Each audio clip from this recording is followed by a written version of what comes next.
We do have a good, healthy chunk of people who do want to be CEO someday. And you and I had talked earlier about whether or not a lot of CIOs can go on to be CEOs of their own company, or whether they need to leap to another kind of business, and what kind of business it needs to be.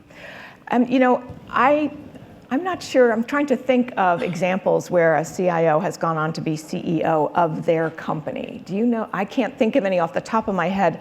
I think it's easier to go to another company, especially if you've grown up in a company. And I also think that it's easier, it's not easy to get a CEO job, but it's easier to get a CEO job of a company that is very technology based, right? And so if you've grown up in a company, or you're a CIO in a company that maybe isn't as focused on technology, then it might be easier to get a CEO job at a company that is more technology. Like Drugstore was a retail company, but it was completely technology enabled, right? And so that one was a little bit easier. Also, there's a lot of enterprise technology companies that sell to CIOs, where a CIO makes a perfect CEO because they know the audience that the company is selling to.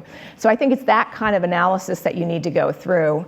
And also look at previous CEOs if it's an existing company. So for instance, if the past 3 CEOs have been lawyers, then you probably don't have as much chance to be CEO of that company. If the past CEOs have been very technology based, then obviously that's a better company to think about. But in general, I think it's easier to jump to another company and get the CEO job rather than being promoted from within. Just one person's opinion. I'm not sure that's statistically correct. That's an interesting point of view. So another good reason to do a lot of networking here.